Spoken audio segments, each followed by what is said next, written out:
Stanford University. This program is brought to you by the Stanford Humanities Center. For more information, please visit us at shc.stanford.edu. Good evening, everybody, and welcome to the latest in our series of lectures on classical culture in honor of Lawrence Eitner. My name is Richard Martin. I teach in the classics department here from time to time. And before the introduction of our speaker this evening, it's really proper to say a few words about the man for whom the lecture series is named.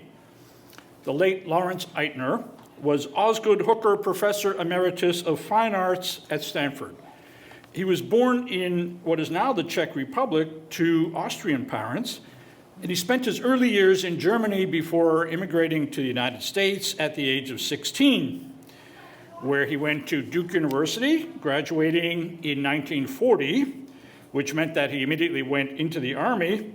And during World War II, he served, like many future academics, as an intelligence officer with the Office of Strategic Services, ending up at Nuremberg in the Office of the Chief of Prosecution. So on his return to the States, Eitner undertook graduate studies in art history at Princeton, where he received his PhD in 1952. Then began his long association with Stanford. Actually, he was called here from a position in Minnesota, specifically to chair the Department of Art and Architecture. And the job included, without additional compensation, the new president might note, the task of overseeing the administration of the Stanford Museum.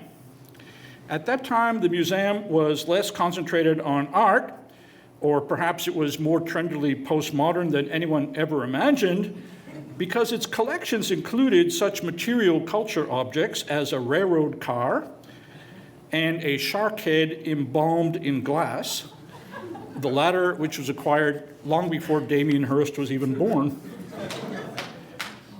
Eitner refocused this museum, got rid of the railroad car, increasing its space more than tenfold, refurbished the galleries, acquired important drawings and paintings, and largely made the Cantor Center what it is today. He also oversaw the completion of the Cummings Art Building, now recently torn to the ground, and built up the art history department in other ways through a number of world-class appointments. His own research on European Romantic paintings gained international recognition, especially his work on Géricault. For 25 years, until his retirement in 1989, Eitner chaired the department. Think of that, Grant. Even then, he continued to lead an active scholarly life. Up to the day of his death in March 2009, he was corresponding, being asked to authenticate paintings for dealers, etc. And he's remembered with admiration as a scholar and administrator, but also as a teacher. He probably touched more souls as a teacher than anything. He would typically have 250 students in Art 1. His scholarship combined a universality of thinking with great taste and connoisseurship. So he embodied a passion not just for art, but a love of literature and humanities, and the ways that help preserve our humane natures, ways from the past, creative ways to bring the past to the contemporary world, which is what we like to think our department still does in these days of presentism and adulation of the merely technical, which I know is heresy to say in parts of this campus. We'd still like to follow Eitner's example.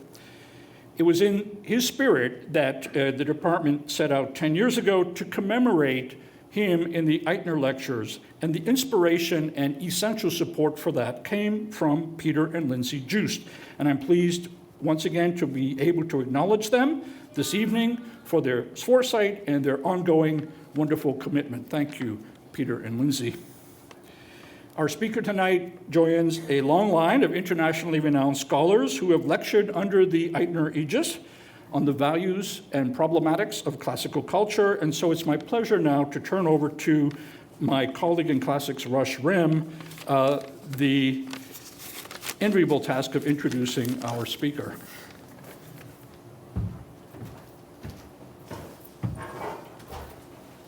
I shall be brief.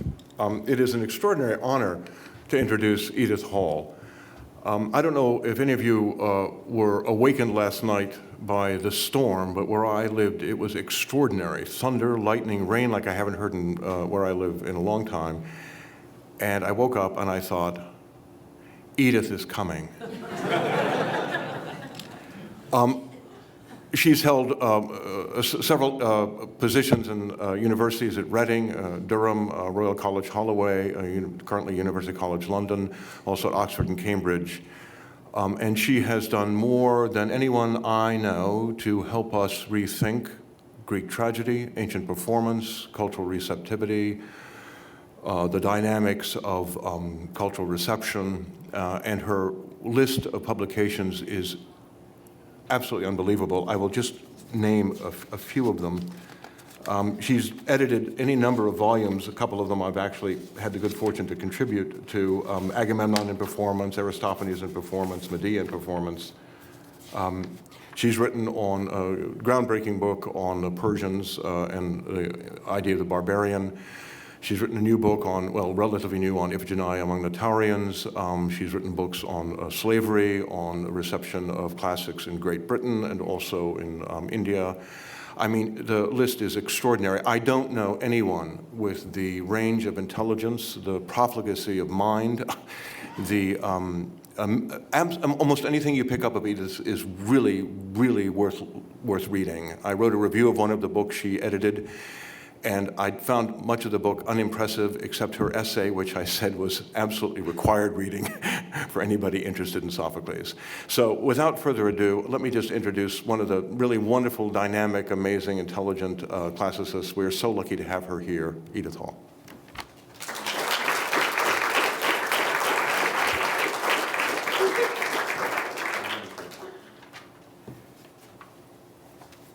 Thank you so very much. Thank you very much, Richard. Thank you very much, Rush. Extraordinarily flattering introduction. And thank you in particular to Peter and Lindsay Joost for making this all possible. I'm really thrilled to be here. And there he is, Lawrence Eitner. He was a great art historian.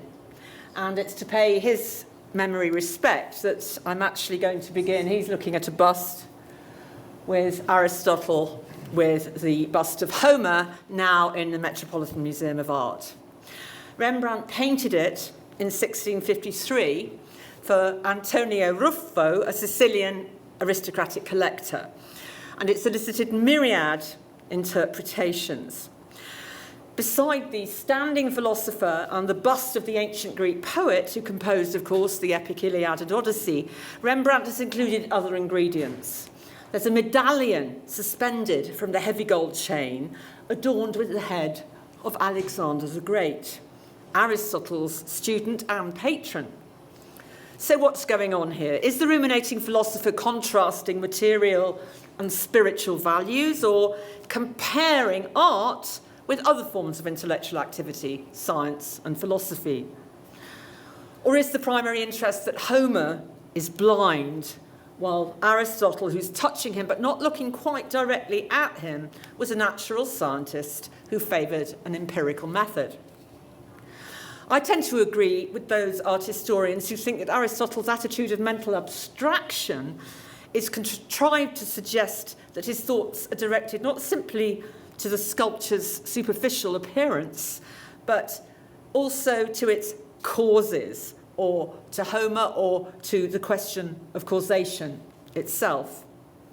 For Aristotle, the very activity of contemplation, which he called theoria, our word theory, isn't limited to the appearance of things as we find them contingently, but is always concerned with their causes, on which more anon.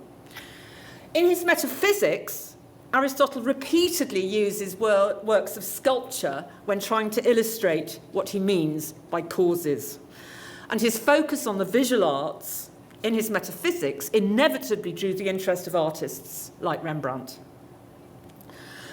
But the painting's conjunction of Homer with the golden chain would inevitably prompt any classicist or classically educated 17th century viewer to think, of course, of the golden chain with which Zeus in the Iliad boasts he could drag earth, sea, and all the other gods to Olympus and bind them to dangle in space. And Zeus's golden chain was adopted by the Neoplatonists as an image of the mind of God or of divine order in the universe.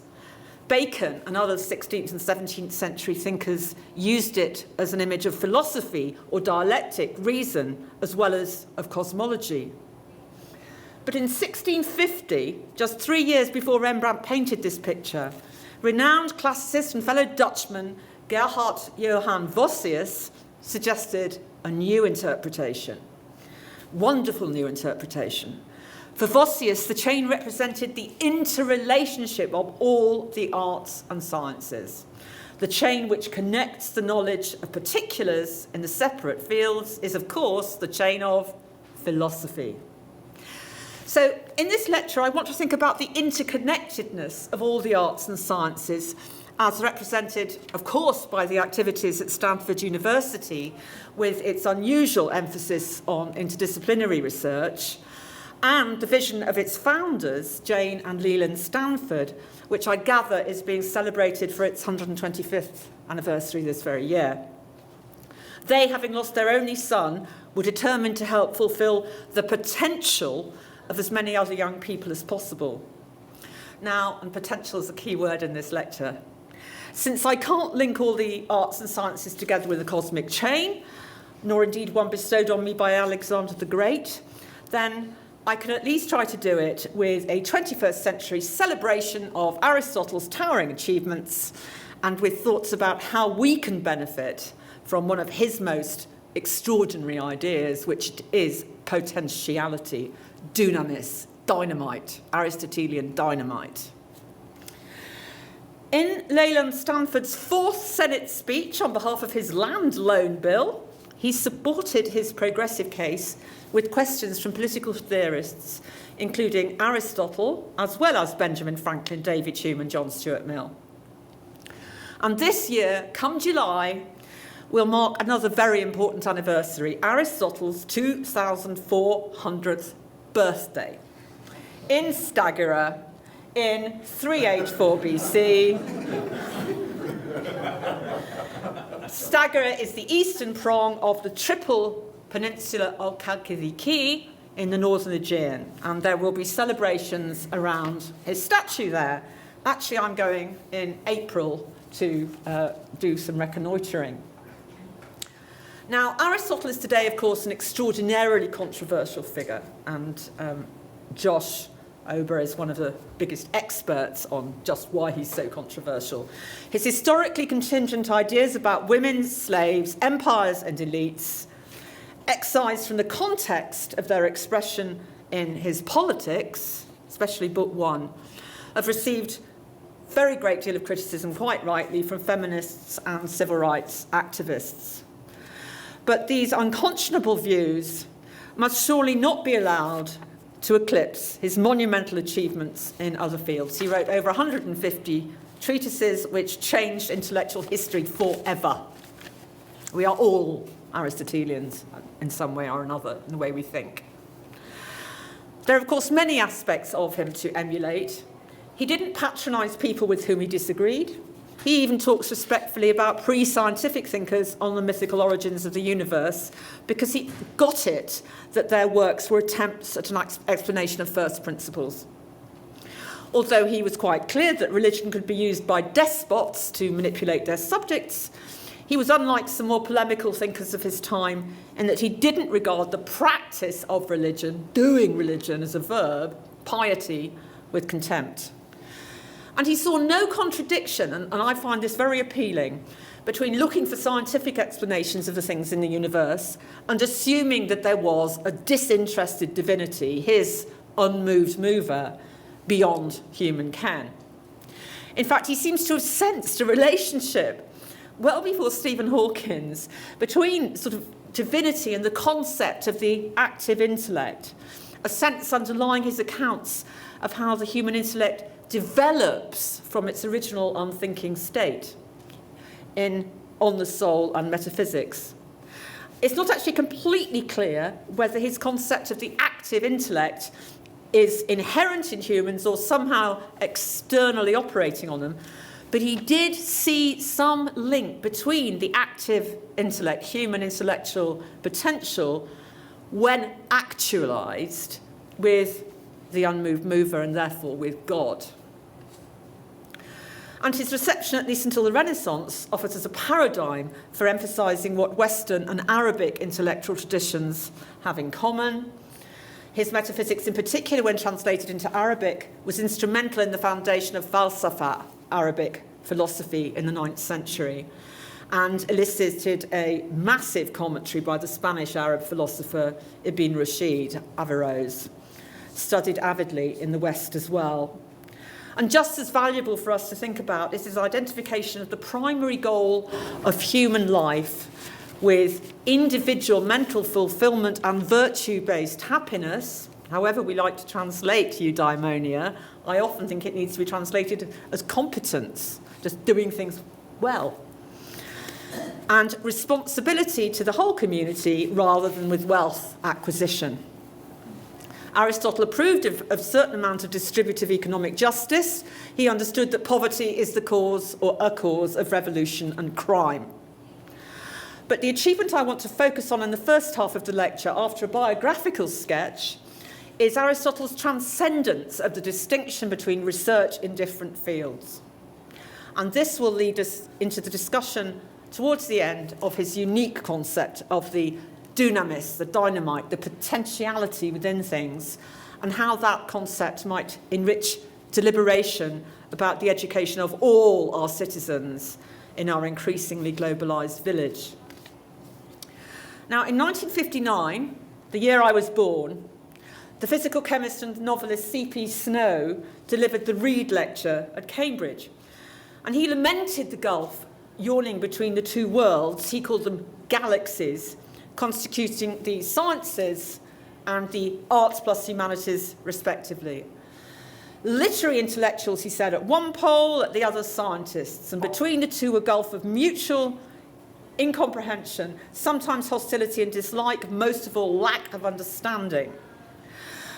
And the lack of understanding had prevailed instead of the nurturing of what he called a clashing point between arts and sciences, which could produce what he called creative chances, opportunities. Snow argued then, Cold War, that without the industrialization of the planet, the rich-poor divide globally would only grow. And I know this is something that Walter Scheidel is very interested in. Both the USA and the USSR, he said, needed to train squadrons of scientists to bring about the improvement of living conditions for all humans. And despite the steady rise of the third academic culture, the social sciences, the gulf between Snow's galaxies yawns as widely as ever. Historically, it's been connected with a celebration of Plato over Aristotle, and indeed of Erasmus over Renaissance scientists like Kepler and Copernicus. In my own country, very little has happened to bring Snow's two galaxies closer. Most people who continued at school after 16 specialise in arts or sciences. My daughter is most unusual in doing double maths, history, economics, and French. That's actually most unusual. Although most people are dragged through a play by Shakespeare before 16, and a smattering of deeply parochial national history that never mentions the British Empire, very few can explain the second law of thermodynamics. Now, I now can. It's the one about the egg. Okay. Now, the gap between the two galaxies is usually traced to the Industrial Revolution, but the domination of education of elites by humanities actually has a far longer and more complicated history stretching back to classical antiquity. The natural scientist, the physiologos, is already portrayed as a figure of fun by the comedian Aristophanes in the 5th century BC. The physiologos in question, of course, was Socrates, who was interested in the physical constitution of the universe as a young man. Unfortunately, Socrates left no written record of any of his studies on cosmology or anything else. And his student Plato, who really did despise the material universe and regarded it as a set of second-rate simulacra of non-material ideas, I think has to bear a lot of responsibility for the separation between the studies we lump under the headings of arts and science. Now, Platonic philosophy is written in alluring, humorous, glossy, whimsical prose dialogues. Aristotle also wrote artistic dialogues designed for a wider public than his drier treatises, but sadly, none of the literary ones, the accessible literary ones, have survived. Now, there are a few rather contrived puns in Aristotle's surviving treatises, but Plato's style was, in antiquity, far more appealing than Aristotle's to pretty much everybody. Plato's thought was infinitely more preferred by ancient Christians, with their need to posit a spiritual world prior to the material one. And Neoplatonism helped to fertilise the animosity between Christianity and scientific inquiry that still reverberates amongst Christian fundamentalists today, especially American creationists. Aristotle, on the other hand, believed that things in the world take their definition from their particular material properties, and neither from some immaterial essence or ideal form, nor from the thought of God. And he investigated the world through recording it empirically and developing logical systems of analysing those empirical data. Now, of all of the great minds of antiquity, Aristotle's is the one which raised the bar on intellectual inquiry in a way that still profoundly affects what all academic researchers and their students do today. What do we know about him? There are several ancient sources of biography, including a life by Diogenes Laertius, though most of it consists of gossipy fictions invented by detractors. What is certain is that he was from Stagira, a small but strategically important city-state, which had seen conquerors and allies including Persia, Athens, and Sparta. When Aristotle was born, 2,400 years ago, Stagira was increasingly dominated by its mighty neighbour, Macedon. Aristotle's dad was physician to King Amyntas III of Macedon, who ruled between 393 and 370, and was the father of Philip II. The royal family and the medical family may have been very close. And Aristotle, interestingly to me, was an almost exact contemporary of Philip. He was born just 2 years after him in 382. Sorry, Philip was born just 2 years later. So they're very much equals in terms of age and historical experience. Now, Aristotle went off as a youth, a precocious youth, we understand, to Athens to study with Plato. Where else but at the Academy? And he stayed for 20 years. Much of his work is a response to Plato's ideas, although the disagreements are absolutely fundamental, and I think they probably were from much earlier than Werner Jaeger. Aristotle left Athens in 348, in the year when Philip finally destroyed poor little Stagira. The philosopher went to northwest Asia Minor, to Assos and to Tanai, actually to the place just over the water from Lesbos, where all the poor refugees are setting out from, to the court of his friend Hermias, who had been a fellow student at the Academy. He had great friendship, which is very, very important in Aristotle, all his thought. He even married Hermias' daughter Pythias. Then he went over that strait to Lesbos, where he studied zoology intensively alongside another friend from the Academy, Theophrastus, whose specialism was botany. And this is my key picture. I just love the idea that there were all these lions on Lesbos. This is Aristotle drawing the animals and Theophrastus drawing the plants. The importance of the wildlife in and around the lagoon at Pyrrha on that island, where I'm also going at Easter, has recently been explained in a really beautiful book by Armand-Marie Leroy, The Lagoon, How Aristotle Invented Science. But in 343, Aristotle took up the appointment of tutor to the young Alexander, And I love it when you get off a boat at Saloniki, just as Aristotle must often have done. This is now what you see. Sort of short legs, though, aren't they? But, you know, hey. It wasn't 8 years he was his tutor. And 8 years later, in 335, when Alexander had succeeded Philip and taken control of Athens, Aristotle returned to Athens to found his Lyceum, and it's thought, write most of those treatises in his golden 6th decade. He's a great example to those of us over 50 who are worried that we're losing it. The period of intense intellectual activity at Athens was cut short by the death of Alexander, though, in 323. And the Athenians turned against everyone associated with Macedonian rule.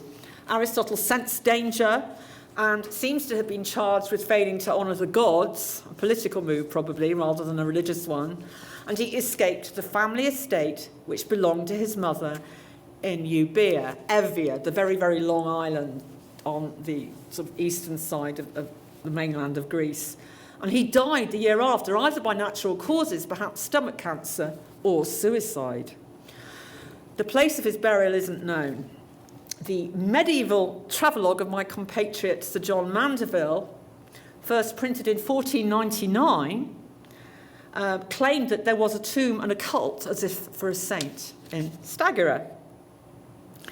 But British archaeologist Sir Charles Woolston, on the other hand, claimed to have excavated Aristotle's tomb, complete with writing styluses and a portrait statuette, in Euboea, near Chalcis, in the early 1890s. I'm going there too. The death tradition, though, with the most resonance in cultural history, claims that Aristotle leapt into the waves of the narrow straits at Euripus, which divides Euboea from the mainland. He leapt into them and drowned. And the suicide was allegedly motivated by frustration that he couldn't get to understand, solve the problem of the very real violent tides there, which reversed direction 4 times a day. And actually, this problem wasn't solved until an article by a brilliant Greek astronomer, Demetrios Eginitis, in 1929. Now, this suicide was an invention of his early Christian detractors who wanted to present him as having finally acknowledged he couldn't explain the universe without God. He was supposed to have cried out as he fell, since Aristotle didn't grasp the Euripus, let Euripus take Aristotle. And this fabricated acceptance of deism continued to be cited by Christians until Dryden's Catholic conversion tract, Religio Laici, of 1682. And there are some lines from that under this picture of Aristotle's supposed Euripus suicide, which circulated a century later, 1786. This is all an attempt to say it's okay to be an Aristotelian and do science, but we mustn't forget that he converted at the last minute. Now, the Christian obsession with Aristotle's position on God and nature has obscured the range of his interests. There was no constituent of the universe in which he wasn't interested, whether it was empirically discernible to the senses or lying beneath and beyond the perceptible surface of things. In the Nicomachean and the Eudemian ethics, he posits happiness, eudaimonia, living competently and well, as the fundamental goal in human life. And Thomas Jefferson undoubtedly got the idea of the pursuit of happiness from Aristotle. Eudaimonia is an activity rather than an abstract state. The function of human life is to perform it. It's equivalent to living rationally in an examined and deliberated way in accordance with virtue, arete.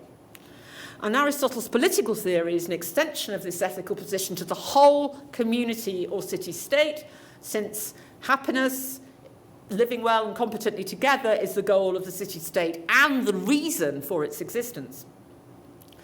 And 2 of Aristotle's ideas about competently living this good life have been the linchpin of my own morality, confession time, since I first encountered them as a student, having listened to too much REM and lost my religion. I was brought up a quite strict Protestant at the age of 13. I had a huge moral and ethical vacuum, which I didn't manage to fill until I read Aristotle's Nicomachean Ethics at university. The first is the importance of deliberation, tot boulieu estai.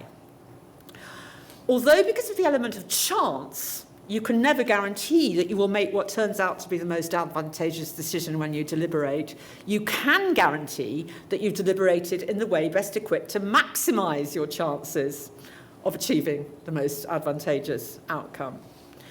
And this involves a certain method of deliberation, amassing and verifying information, investigating precedents, consulting disinterested specialists, and calibrating likelihoods. Now, because I'm naturally so impetuous, this has really saved me. All right. The second principle to which I constantly return, and actually is more important to me than almost anything, is the idea that you can commit an injustice by omission as well as by commission. And the most succinct expression of this comes in Nicomachean in Ethics 3, where we are free to act, we're also free to refrain from acting. Where we are able to say no, we are also able to say yes. If, therefore, we're responsible for doing a thing when to do it is right, we are also responsible for not doing it when not to do it is wrong. And this, to me, vital ethical principle is rarely invoked these days, except in the sole area where the public is routinely invited to think about moral choices, which is medical ethics. And so people talk about it on the question of the morality of withholding medical treatment and so on. But I think it has far more to offer. Far too much of our public morality these days, especially as regards people who want to wield executive power over us, revolves around asking if they've ever slipped up. Certainly in Britain, it's all they've managed, to keep their nose clean. We never ask enough what politicians, presidents of universities, funding councils, successful bankers have failed to do, and how they've just abnegated the duties of leadership. I want positive CVs. Now, Aristotle's anniversary is coming along at a time when there's been a pronounced and perhaps surprising revival of interest in his thought. Alfredo Marcus's 2012 postmodern Aristotle has given us what G.E.R. Lloyd calls a picture of a flexible and multifaceted Aristotle who has lively contributions to make to many of today's ongoing philosophical controversies, absolutely. And these include controversies which have grown out of and responded to C.S. Peirce semiotics, Gadamer's hermeneutics, Alistair MacIntyre's virtue ethics, Martin Nussbaum's moral particularism, and the new rhetoric of legal philosopher Chaim Perlman. Thinkers discontent with Hume's subordination of reason to desire and Kantian abstractions are very attracted, as I am, by Aristotle's idea of learnable moral life skills involving deliberation and application in practice, phronesis, practical wisdom. And you get better at it as you go along, is the idea. It's cumulative. Now, we all know that Aristotle's writings are unified by the basic methods of reasoning he evolved, expressed in the group of works on logic, which subsequent ancient philosophers put together and called his organon, instrument. And these monopolised the entire history of philosophical logic until the critiques by Gottlob Frege and Bertrand Russell. And some philosophers are rehabilitating many of his concepts today. It's certainly still astonishing that he could take the very methods of philosophical reason which he found in Plato and his predecessors and treat the actual inferential systems as the topic of analysis themselves.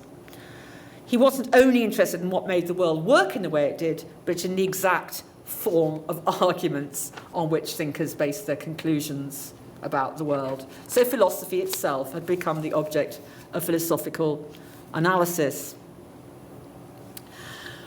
Now, it's no coincidence that this philosopher-scientist came from a medical family, since it was the Hippocratic doctors who produced the only really methodical study of living bodies by the 4th century. And Aristotle undertook a systematic and astonishingly comprehensive study of animals, which also functions to explain his self-consciously applied analytical method. And it wasn't until the European Renaissance that any comparable contribution to zoology was ever produced. I've heard biologists at my institution make similar statements to the Victorian anatomist Richard Owen, who said that zoological science sprang from Aristotle's labours like Minerva from the head of Jove in a state of noble and splendid maturity. Aristotle is being recuperated widely in scientific fields. An important example is Conrad Hal Waddington, whose concept of the epigenetic landscape, which underlies evolutionary developmental biology, owes much to Aristotle. And in economics, a social science, Amartya Sen has openly acknowledged Aristotle was an important inspiration in his capabilities approach and the Human Development Index.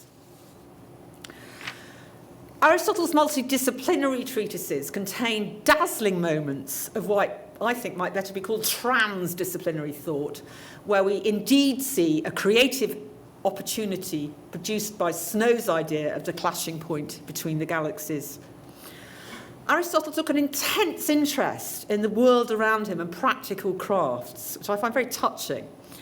He sometimes identified the most dazzling images in one sphere of human activity and experimentation to introduce in the understanding of another branch altogether. It's one of the marks of a superb teacher.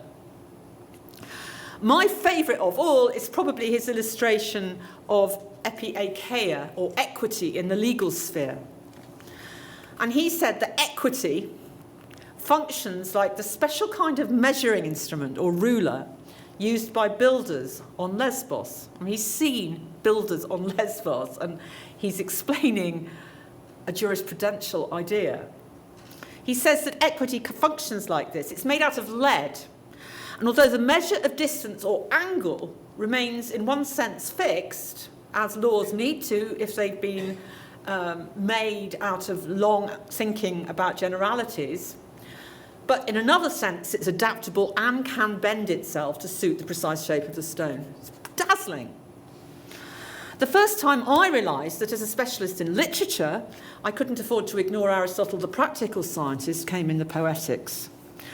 And I believe that Aristotle revolutionised the prevailing theory of the arts by using observations he's made during scientific inquiries. The Poetics is what remains of Aristotle's lectures on poetry. It's most concerned with tragic and epic poetry. And he defends such poetry against the sustained attacks of Socrates, at least of Socrates as reported by Plato in the Republic, and the Ion, whom I prefer to call Platocrates. Platocrates' objections to epic and theatrical genres are several. He regards them as feeding the irrational part of the soul and as providing bad moral examples in the conduct of both gods and humans. In the discussion of poetry in books 2 to 3 of the Republic, Platocrates rules that no poets should be allowed to perform in his ideal polity unless they're singing hymns to the gods or encomiums of virtuous men. Oh, yawn. But he does throw down a gauntlet, asking anyone, and you can actually feel the young Aristotle in the room go, okay, anyone who's a lover of poetry to present a case proving that poetry can be beneficial to the community as well as pleasurable. And I take the Poetics as Aristotle's direct response to this challenge. His famous theory of catharsis, that tragedy actually helps humans deal with difficult emotions, however that works, and I know it's controversial, but deal with them rather than exacerbate their deleterious effects, is a very, very important plank, clearly in that case. But the catharsis argument will not answer the most intractable of Platocrates' arguments against the arts, and that is that they are false. They're mimetic media which use charming arts merely to imitate or represent people in action. They give people false impressions. But there's worse. According to Platocrates' idealist model of the universe, what we apprehend by the senses in the physical world is a pale and inferior imitation of the real world, which the real one consists of eternal, unchangeable, immaterial ideas or forms. So mimetic art just does offer us only a third-class view of reality, being an imitation. Now, Aristotle, of course, does not agree with this. He thinks the empirically discernible world is fascinating and that systematic study of it is inherently good. He also seems to have come to the question of the arts with a willingness to be persuaded that they have much to offer humans. He talks about music being used in the cure of the mentally ill. A man who had access to the Macedonian court in the earlier 4th century will have been exposed to theatrical and musical performances, and very, very many more during those 2 decades studying in Athens. Aristotle tackles the allegation that as a representation, an artistic imitation of any kind, visual or verbal, is false at best and dangerous at worst. And his instincts for teleology, to look for what something is aiming at, what it's going to grow into, its telos, make him look for the origins and causes of poetry. It's very, very famous in the Poetics, but it always bears hearing again. From childhood, humans have an instinct for representation, and in this respect, the human differs from the other animals in that he's far more imitative and learns his first lessons by representing things. And then there's the enjoyment, he says, pleasure, which for him is always good, if it's done with virtue. What happens in actual experience, he says, proves this. For we enjoy looking at accurate likenesses of things which are themselves distressing to see. The forms of beasts or the least regarded being and corpses. The reason is this: learning things gives great pleasure not only to philosophers, but also in the same way to all people, although they share the pleasure to a smaller degree. Now, I'll return in my conclusion to the fundamentally anti-elitist idea that it's not only lovers of wisdom who feel pleasure when they learn things, everybody does. But now I want to focus on the choice of illustrative example he makes when he wants to describe how people can learn about things too unpleasant to look at in reality by looking at pictures of them or likenesses of them. This is the argument that says watching tragedy, which has things in it that are really too painful to bear in real life, actually helps you learn about them in a pleasurable way. Brilliant argument. He says, he picks low beasts, low animal life forms and human corpses. We can learn about these horrible things by looking at pictures of them. Now, corpses are not particularly surprising in a treatise on tragic theatre, but the low beasts are surely a surprise. The adjective he used means something like insects or primitive sea creatures. And I think he's actually talking specifically about the types of diagram which he uses in his zoology and indeed discusses in parts of animals in his so-called Invitation to Biology. Even if an animal is unattractive to the senses, he says, it will always delight the person of philosophic bent who looks for the causes of things. It doesn't matter how hideous a beast is. If you're a philosopher, it's going to give you pleasure. He says you can always learn about it from pictures, and you'll still get pleasure, though it's actually better to examine the animal itself. And he definitely used anatomical diagrams, and Leroy in De Lagoon has commissioned attempts at reconstructing them. He wrote an 8-book work called the Anatomies, which included diagrams showing the way that parts of animals fitted together. And in the History of Animals 525, he actually refers to his diagram of a dissected cuttlefish, right? Actually says, look at this bit of my diagram. He often appeals to diagrams or tables in other works. So that's a reconstruction of what people... I had to do it. I had to order cuttlefish when I went to Cyprus earlier this year in order to see what Aristotle was prodding. I then ate it. Okay, but I think this is what we're talking about in the Poetics. Aristotle's use of visual aids to anatomy and zoological science helped him arrive at his revolutionary defence of art's utility. And there are many examples of these creative intellectual movements in both directions, which is what I'm really writing about at the moment, where his experience as aesthetician, moralist, political theorist, or rhetorician contributes to the formulation of an idea in the natural sciences. It works both ways. But the last one I selected illustrates the Aristotelian concept which will be the focus of the remainder of this lecture. And it's the idea of dunamis, or potential with things, within things, the dunamis within things, your potential, which you actualize in the process of reaching your telos or final state, growing into a fully developed human. In The Generation of Animals, Aristotle is explaining how the raw matter out of which a new animal is created acquires its form. Now, he incorrectly thinks that matter is provided by female menstrual blood inside the mother's body, and that the potential form is somehow chiseled onto it by male semen. But where he is really right is that he says the movement which allows the matter to achieve that potential, the sort of activity, the movement, doesn't take effect immediately. It imparts the potential to the matter, but it is no longer in direct contact with it at the much later moment often, depending on the length of gestation, all the rest of it, when the potential is actualized.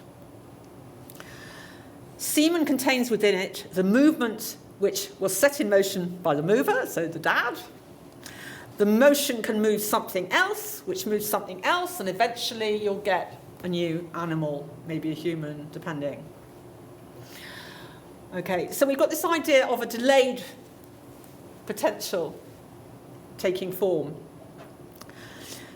Semen contains within it the movement set in motion by the mover, and that motion can move something else, which can move something else, which can move something else. And he says, this is what he says, this is like the miraculous automatic puppets. For while at rest, their parts somehow have the potentiality, dunamis, to move, potentially. So a puppet of some kind that isn't moving still has the potential to be moved. For while at rest, their parts have the dunamis to move potentially. When something external moves the first bit, then the next part comes to be in actuality, in algaia. So Aristotle concludes that semen can provide the impetus for something to come to be long after the moment it originally came into contact with the matter, right? There's a delay. Aristotle also sees the material as already being designed by nature to develop in specific ways in animals, where conception takes only a single instant, form only contributes a final determining momentum to those pre-programmed materials which will subsequently self-actualize. He further clarifies this puppet parts potentiality analogy in the next section. As the parts of the animal are to be formed are present potentially in the matter, once the principle of movement has been applied, one thing follows on the other without interruption, just as it does in the miraculous automatic puppets. Now, what I think he's got in mind here is illustrated in the influential treatise on mechanical problems attributed to him or to the Pythagorean Archytas, but more likely compiled by an early peripatetic student of Aristotle. Now, this wonderful treatise describes, amongst other things, gadgets which use friction gears, wheels that can transmit movement to other gears edge to edge. They don't use interlocking teeth like a cuckoo clock, but they can do it by friction. And you can have any number of these wheels. So I could set a wheel moving here, and provided it was in close contact with another one, another one, another one. So right over the other side of the campus, we could ultimately get something moving as a result. And in the mechanical problems, we gathered that this is used for objects dedicated in temples with which craftsmen aim to astonish the viewer. So you've got like a statue of Apollo popping out of the doors of the Delphic oracle when somebody right on the other side of Delphi is underground moving a wheel. So rational science is being used actually to feed superstition in that particular case. I'm not elaborating. But that's what he's got in mind, is that like delayed, relayed movement. So Aristotle is experiencing his everyday world. I imagine him as a little boy sitting in some temple watching these things. And then when he comes to try and think about how what we call DNA works, right? Things are pre-programmed and you just need the moment of conception for them to be set in motion. So it's this transdisciplinary thinking. And in fact, that text, The Generation of Animals, is fundamental to the relationship between Aristotle's philosophy and his biology. Sophia Connell shows that biology has tended to be treated as rather secondary. Most philosophers have said the real Aristotle is philosophical, and they object to a methodology which begins with the investigation of issues raised by biological texts and only then attempts to integrate them with better known aspects of Aristotle's work. Some start with the promise that insights into the really important thought of Aristotle, which is assumed to be philosophical, can be gleaned from his biology. Others speak of reciprocal influence between the two types of text. But as Sophia Connell argues, this is still to separate the two. It's anachronistic, ultimately, since it's a modern distinction between scientific and philosophical pursuits, which Aristotle just didn't have. Her study is very funny. It reveals how philosophers have seen in Aristotle's biology a rather embarrassing byproduct of a honeymoon spent on Lesbos. And in the case of The Generation of Animals, the tendency to relegate biology to some embarrassingly unphilosophical corner of his mental life becomes particularly acute. She quotes Alan Gotthelf, "The lagoon at Pyrrha on Lesbos was a scene of much of Aristotle's research into marine biology. One can imagine those of his evenings not spent with his new bride were filled with thoughts of the philosophical implications of observations made and collected." So why couldn't new bride be helping him dissect a cuttlefish? Anyway, that is a problem. But her fundamental conclusion is that The Generation of Animals and its central concept of potentiality showed that Aristotle himself neither regarded the study of living things to be separate from philosophical speculation, nor did he expect to settle metaphysical issues by only employing abstract arguments. Right? He just didn't do that. Aristotle used the idea of potentiality and its actualization in works ranging from ethics, physics, and metaphysics to the soul or the psyche. Dunamis means the possibilities inherent in a thing which may or may not be actualized. Some potentialities are inevitably actualized and nothing will stop them. Others need conditions to be right. If the entity in question is a rationally capable one, for example, a human, it needs to be absolutely, and he says this, in the circumstances appropriate to the potency, the dunamis, the potentiality, and in a condition which admits of being acted on. You've got to get the circumstances right. In moral philosophy, I was very distressed because I think this is extraordinary that all humans have got this intellectual potential. The idea has been virtually monopolised by Catholic moral philosophers who use the idea to argue that embryos should never be aborted because they possess, potentially, the attributes they will later possess in developed form in actuality. That's where Aristotle is cited. And potentiality became locked forever into the vocabulary of the abortion wars in 1973, when the US Supreme Court made some abortions legal in its landmark decision of Roe versus Wade. It ruled, this is the wording, that the state has an important and legitimate interest in protecting the potentiality of human life from the 24th week of pregnancy. Now, I'm not sitting around here taking sides on that. But potentiality has subsequently been discussed in relation to the moral status of the unborn child by bioethicists, philosophers, theologians, both those who oppose abortion and those, many of whom are, of course, openly feminist, arguing for women's right to choose whether to continue a pregnancy. That is where Aristotle's unbelievably revolutionary idea of human dunamis has been locked. Now, intellectuals on both sides of the debate who carry dunamis in their conceptual toolkits are called upon to comment publicly on subjects such as abortion, cloning, contraception, in vitro fertilization, stem cell research, and the like. And their expertise is germane when potentiality is invoked to make moral claims about bodies. But surely the potentiality principle has a far more edifying potential. Catholic moral philosophers have, I think, turned potentiality on its head. They use ideas about potentiality to flow into fertility, pregnancy, and gestation, rather than, I think, Aristotle imagined out from them into what a human can become as a developed adult intellect. I think he'd have been baffled by the narrowness of the field in which this extraordinary idea is invoked, since for him a central issue was the development of the rational soul or intellect, for which the embryo wars have no room at all. So, a rather long conclusion, but it is the conclusion you'll be relieved to hear. Potentiality surely is relevant to more than embryology. Potentiality is inherently political because it can be used to formulate, activate, or resist particular imagined futures.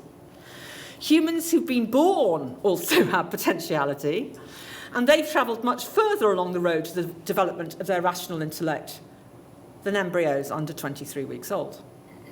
If we embrace Aristotle's dunamis in one of the contexts he found it most fascinating, intellectual potentiality, we remember that it may or may not be actualised depending on whether circumstances are right. Moreover, it's not going to be identical in type or quantity in every human. Humans as a species undoubtedly share certain kinds of potential, he'd have agreed with that, but he saw different categories of human as possessing different kinds or levels. Thus, for example, children, by which he means boys, are not yet capable of rational deliberation, but are fully endowed with the potential.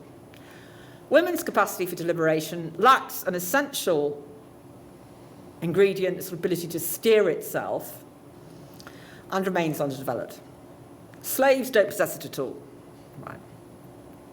Now, while these statements seem shocking to us today, they do show him assessing the relative, uneven, and differentiated intellectual endowments of different sets of human. And we can be sure that he maintained individual humans also have different potentials. Indeed, in Generation of Animals, we see him trying to work out how much is given each embryo by an individual father, which makes the potential human individuated from other humans, so your dad's genetic makeup, and how much is simply the Homo sapiens species code. He wrestles with that. Now, Aristotle has recently been recuperated as belonging to the category of utopian thinker, because his work on ethics and politics assumes that creating circumstances in which humans can flourish and be happy is the goal of human life. He also famously envisaged a world where machines could take over most manual labour, thus freeing humans to devote themselves to the contemplative life and the pursuit of happiness. And it's a very famous passage which Karl Marx was very interested in. The human race today, despite all our machines and robots, is still not remotely exploiting its own intellectual potential. Many billions on the planet are not put in a situation where their mental dunamis is actualised by education. The ecological and political challenges facing the human race have never been worse, and it's surely our responsibility as professional thinkers to address our intellectual energies to finding solutions to those problems. So Aristotle is a role model for all of us in that he saw eudaimonia as a universal human objective, and that the project is a collective one requiring associations between individuals, families, and the wider community. He even found language in to express his prototype of the modern idea of the smart mob, a group which, rather than behaving in the loutish manner often associated with crowds, draws on universally distributed intelligence to behave efficiently. The idea that Howard Rheingold wrote about in Smart Mobs in 2003 is about collective intelligence. And we saw earlier how Aristotle insisted in his Poetics that all humans, not just trained philosophers, enjoy learning. Everybody can enjoy learning, even if at different levels. And that passage has actually been very, very important in feminist history, because even in the 17th century, people arguing for women's education cited that passage, like Basseter Macon, who was the greatest English campaigner for schooling for girls, cited that passage because it does not confide pleasure in learning to men. it's inspired knowledge-hungry women, well, actually all the way from Christine de Pizan. And Aristotle certainly formulated an ancestor of the idea of collective intelligence in his Politics 3. It's possible that the many, though not individually particularly good men, when they come together may be better. Just as, I love this, public dinners to which many contribute are better than one supplied at one man's cost. For where there are many, each individual, it may be argued, has some portion of virtue and wisdom. When they come together, just as the multitude becomes a single man with many feet and many hands and many senses, so it becomes one personality as regards the moral and intellectual faculties. This is why the general public, I love this, is a better judge of the works of music and those of the poets, because different men judge a different part of the performance on all of them. All of it. This is very anti-elitist, really. Now, if I were to place one phrase from Aristotle's own oeuvre on his tomb, wherever it may be, it would be, we have the dunamis theoretikae, the potential to theorize about the world. We all have the dunamis theoretikae. And he, of course, provides us with how you treat a clever child or any child at all. He received the right support for the actualization of his prodigious intellectual endowment. Northern Greece had long produced important scientific and philosophical thinkers, including Democritus and Protagoras. Medicine had been practiced to a high level there since long before Aristotle's father trained as a physician.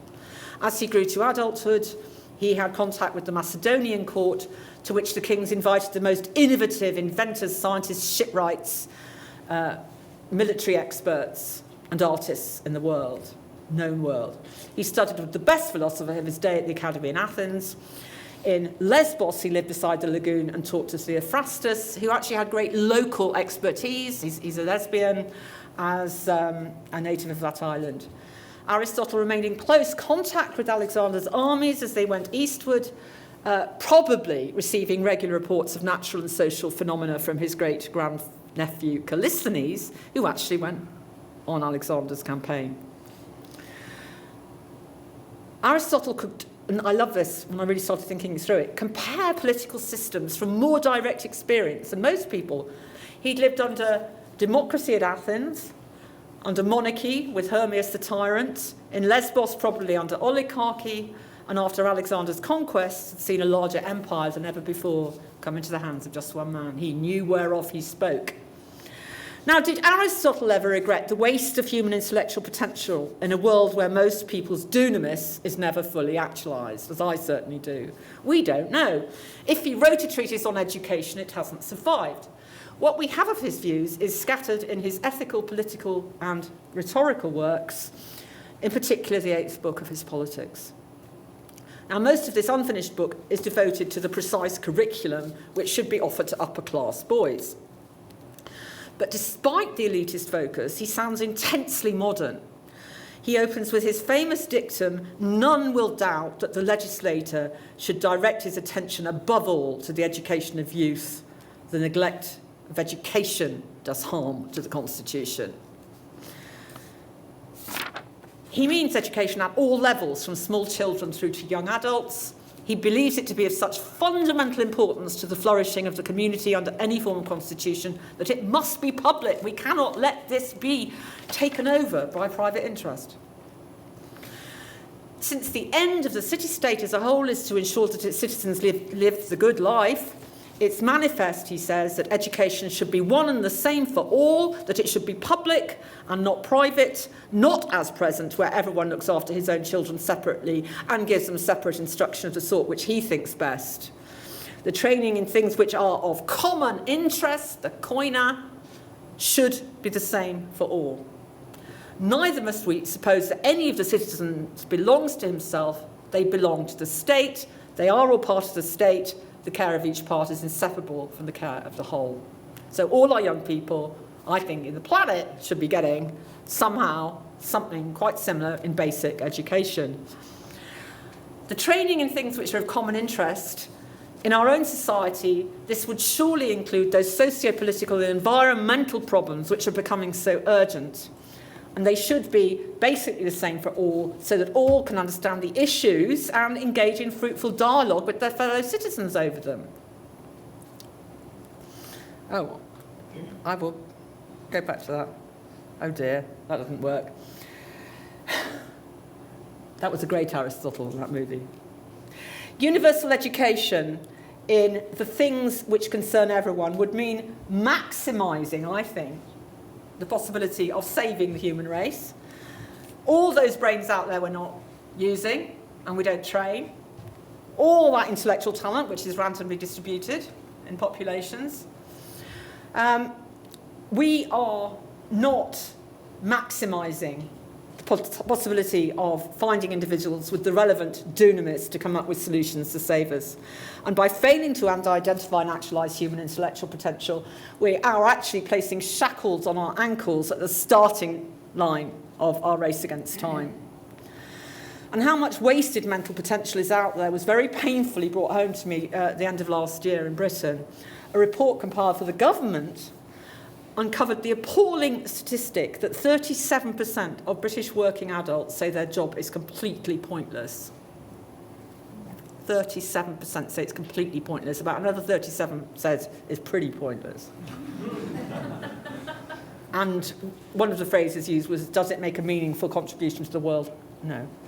I mean, I find that really shocking because, you know, even making coffee as a barista is making a useful contribution to the world. I think, you know, I want to know what the jobs are. I mean, people need a cup of coffee. There's a very, very basic level at which people know when their time is being completely wasted, and it was often used as torture in medieval times, you know, the wheels with nothing in them that you're told. So, I really am nearly there now. As academics, it is our responsibility to avoid committing a crime of omission. We need to take the initiative and argue for an education for the global village which covers the things which are of the common interest. And I conclude, cornerly enough, not with Aristotle, but because I really mean it, with Dr. Martin Luther King Jr. So on the 7th of January 1968, a few weeks before he was murdered, he delivered a sermon at Ebenezer Baptist Church, his church in Atlanta, and it was entitled, "What are your New Year's resolutions?" And he said, "I said to my children, I'm going to work and do everything I can do to see you get a good education. I don't ever want you to forget there are millions of godchildren who will not and cannot get a good education. I don't want you feeling you're any better than they are. For you will never be what you ought to be until they are what they ought to be." So I don't think any of us in here is actually fulfilling our own dunamis, unless we're trying to make sure that everybody else can. And I think that's pure Aristotle. It's pure Aristotle. We can't fully achieve the actualization of our own Aristotelian dunamis as academicians until we make part of our work ensuring that everyone else on the planet is given the education and the support that allows them to fulfill their theoretic potential as well. So, in Britain, I'm trying to work a lot with the state school system in proactive campaigning for less parochial and more interdisciplinary school and curricula, because we will never be fully what we ought to be until they are what they ought to be. And I do think that is fundamentally Aristotle's position. Thank you.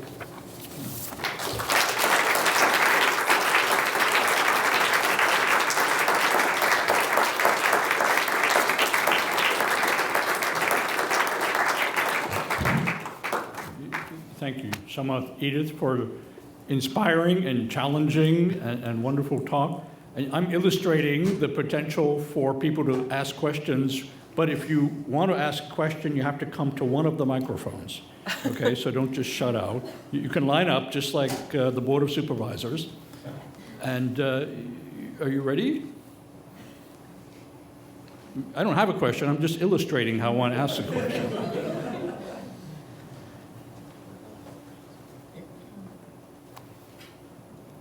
Thank you, I'll Ross. do more than illustrate. I'll ask something.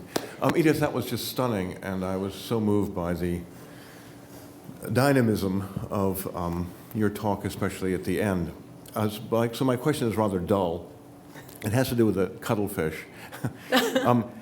Help me understand how or what Aristotle is really doing with the why we like to look at corpses and ugly little animals, and how that fits with a larger question. And pardon me for the banality of the question, because there's so many deeper and more interesting things you've raised, but I just thought I'd start with that. Okay, so Aristotle has got to come up with, I think he's identified the really most challenging argument of Plutocrates, right? That this is a false world, the world that we represent in the arts. The world we're in is somehow low and base and material and not as good as the ideal one, but then,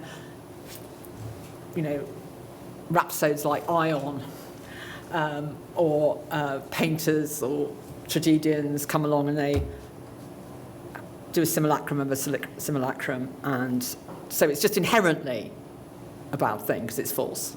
Yeah. So Aristotle, that's the most difficult argument to counter. The catharsis is very good on the idea that art stirs up your emotions in an unmanly way, so he's got that one on that one. But on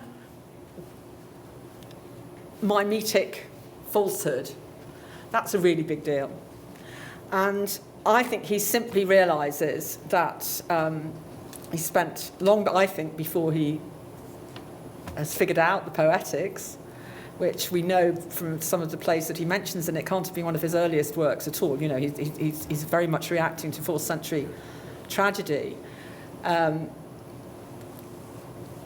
He suddenly gets it, that the diagrams from which he's taught students what a cuttlefish is, even though some of them threw up when they were faced with a raw cuttlefish, yeah?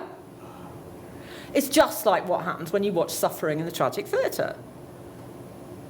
So tragedy is a diagram of a cuttlefish. Tragedy is to art what the diagram of the cuttlefish is to learning science. Yeah? And that is that transdisciplinary thing that completely blows my mind. It's absolutely brilliant. So he doesn't do what most of us, unfortunately, been trained to do, which is only work on one side of the fence. So you can look, and the corpses is more difficult because people then go off on whether or not they had dissection of human cadavers at this time and so on. I don't think you sort of need to go as far as that at all. I mean, you can simply go down to the Stoa Poikile in Athens and look at pictures of the battles of Troy and Amazons and people killing each other. I mean, finding a picture of a dead body that isn't completely disgusting is not such a challenge. So who knows? Maybe they had got diagrams. We don't know how the Hippocratics learnt. We haven't got exactly the same equipment. But we do know that he had a diagram of a cuttlefish. That's why I'm bringing that one in here. And he does say in his zoologies, look how it's good to learn from this. I'd rather you learn from the real thing. But you can learn with pleasure. He uses the same language. So I think that we probably really need to reread the poetics. I mean, people like Josh have been looking at the political theory from a biologist standpoint. I think we really, as literary people, need to go read all the biology and zoology and then come back to the poetics. And I think a lot more will fall into place if we see tragedy as the equivalent of a cuttlefish. Does this help? Yes, absolutely. I think part of the deal is that it's the diagram. Yeah. I mean, the fact is that it's not the thing itself. No. And somehow the fact that I can see it, but I don't vomit. Exactly. And there we are. And we can learn about it. Might be better to go and look at the real thing to do the learning. I'm going to learn about exactly what, violent rapine means if I see someone being violently raped. But maybe I'd rather go and watch Sophocles' Tyreus. So there's Yeah? a little aesthetic distance in that. I mean, Yeah. basically. Yeah. Good, thank you. It's a brilliant argument, though, for art. That it is fundamentally pedagogical in a pleasurable way. Forgive a potentially ignorant question from the opposite side of the divide, and thank you for mentioning Frege and Russell, but Russell's take on Aristotle, and I am ignorant about this, was very different from yours. In particular, his example was that he claimed that women had fewer teeth than men because he had never asked Mrs. Aristotle to lean over. I haven't answered that one. Thank you. Is that Yes. all your question? Yes. Okay, you lose a tooth with every child you breastfeed. You genuinely do. I have had 2 crowns. I've had 2 children. So he looked in his wife's mouth. Thank you. I did not cover that one. Thank you. Why not? I'm sure he checked it empirically, counted his own. Thank you. So, thank you. So this is sort of just a framing question. What you've given us is, I think, a beautiful depiction of Aristotle as the kind of, standalone genius, which, we agree, he's in a class by himself. But to what extent is Aristotle, and especially the idea of potential, of dunamis, only made possible because of a culture in which he emerged?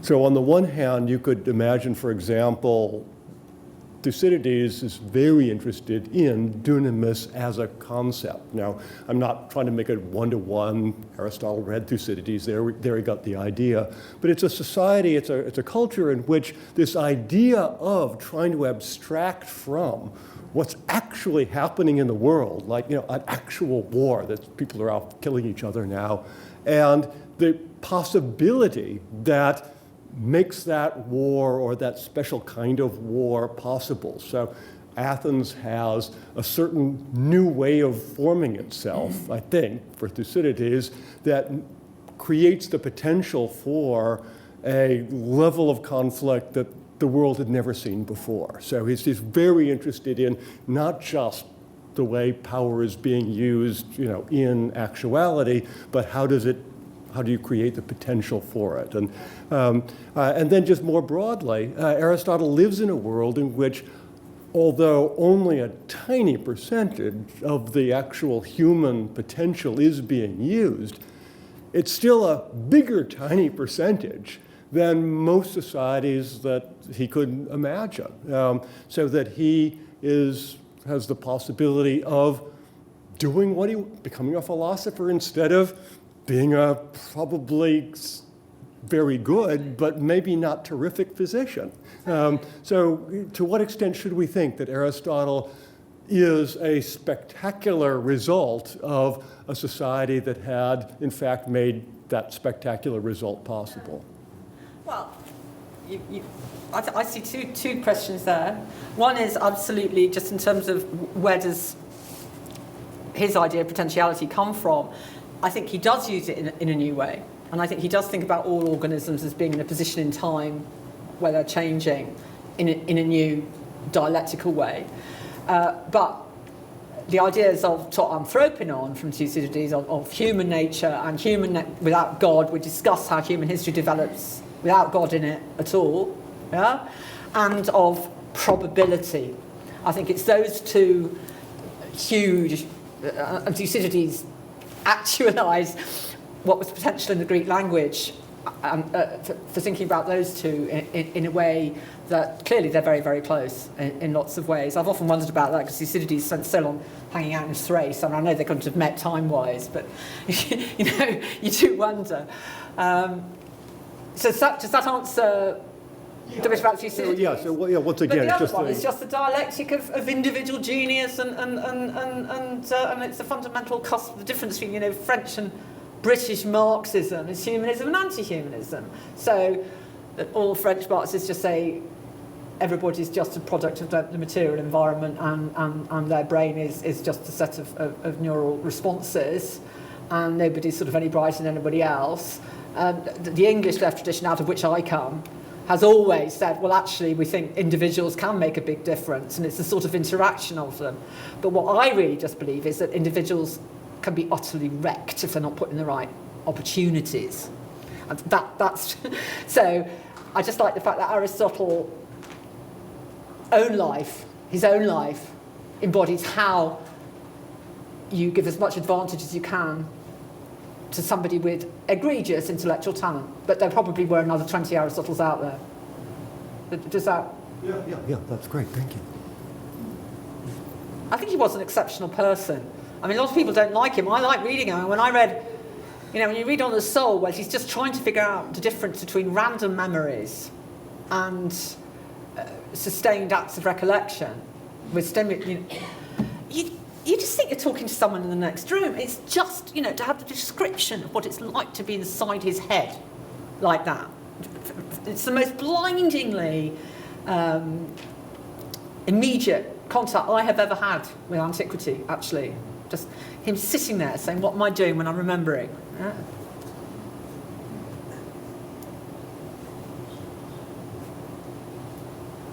Well, Edith, I think we can't thank you enough for this extraordinary talk, and it would be a great crime of omission if we did not give Edith Hall a round of Stanford applause.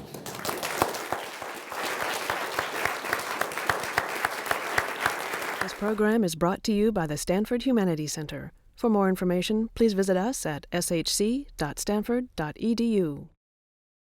For more, please visit us at stanford.edu.